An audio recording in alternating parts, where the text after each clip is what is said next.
Hello and welcome to the latest edition of the New Haven Independent Vlog News Summary, direct from our newsroom, otherwise known as my Compost Heap. Let's see what stories we're working on this week. I got here a buck. Hey, do you mind if I pass this buck to you? Because I'm taking lessons from our U.S. Senator, Christopher Dodd, who is a master at buck passing, and now it's gotten him in trouble. You may have noticed, how did it come to be that Senator Dodd, who was sort of the good senator we had all these years, has become the national symbol of outrage over the greed of Wall Street and the meltdown in the economic system that has brought on a global recession? Well, this week we got a taste of it. It turned out that people who were getting bonuses at AIG with money that we gave them to bail them out were able to do so because of a provision that Senator Dodd, chairman of the Senate Banking Committee, put in. Now, what happened when this came to light? Dodd said, well, it wasn't my fault. First he said he didn't do it. Then he said, well, I did do it, but Obama's people told me to do it, the administration. And what's terrible about that excuse is that he was passing the buck.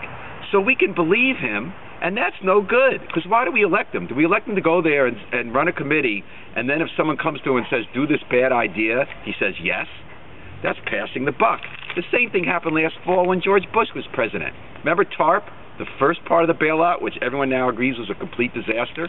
At the time, President Bush and Henry Paulson, his Treasury Secretary, were teaming up with the Democrats, not the conservative Republicans who were onto him.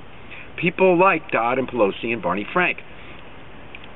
Dodd told us at the time, we interviewed him at the time, that the reason we had to give all these billions of dollars to these firms that have failed and had risky investments because we needed lenders to take that money and lend it to small business people and homeowners again. Well, it turned out they did none of that. On top of that, it turned out that wasn't even the design. The New York Times reported that people at Citigroup, for instance, were told, don't lend out the money. Use this money to buy other banks. So we were lied to. Now, how were they able to do that? Because Senator Dodd rushed in this TARP bill because he was told by Paulson and Bush he had to, and he didn't put any provisions in that required them to use the billions of dollars we gave them the way we wanted them to. They didn't have to use the money to lend it to other people.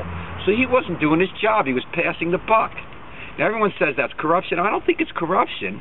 I think it's not doing his job. We elected him there to watch out for us and put good rules in. Now there's another kind of buck passing, which is the people who have business for Congress passing money to politicians who want to get reelected. Now Dodd is a recipient of that. He's a master of being on the other end of that buck passing. Let me tell you what I mean. Turns out he got more money than even George Bush or any Republican from firms like AIG and Wall Street lenders when he ran for Senate and when he ran that ridiculous campaign for president last year. So now when it comes time to writing legislation that's in our interest, of course he's going to be listening too much for them and looking out for their interest, even if that's not the design.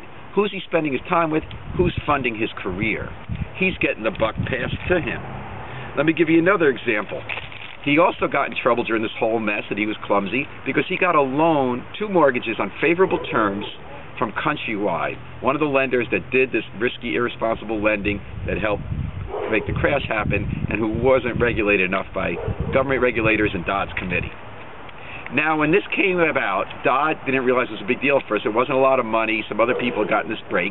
It took a month before he even said, okay, I'll release the documents of these mortgages so you can look at them. And get this, when he finally did that, he brought in reporters and said, you can look at them here, but you can't take these documents out and really study them. The guy's become tone deaf. So yeah, this guy's never been the big villain. But there's a reason, because of buck passing of both varieties, that he's become a symbol of the current economic troubles. There's a reason he's now going to pay the price. And I'll tell you something, without supporting or not supporting any candidates, Dodd deserves what he's getting. He should have been looking out for us. Until next time, this is the New Haven Independent Vlog News Summary. And remember, always pick up or vote out your trash.